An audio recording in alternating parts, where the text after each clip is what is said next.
nomor 8 garing P strip 1 garing DPRA garing 2025 dan tanggal 22 April 2025 tentang pembentukan tim revisi Undang-Undang Nomor 11 Tahun 2006 tentang Pemerintahan Aceh yang selanjutnya disebut tim revisi UU-PA.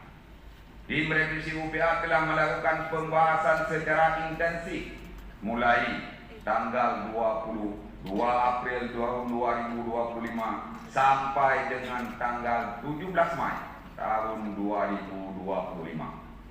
Tim revisi UPA dalam melakukan pembahasan bersepakat menggunakan draft yang disusun dan dibuat oleh Universitas Siak Kuala atau USK yang terdiri dari atas 15 pasal korban.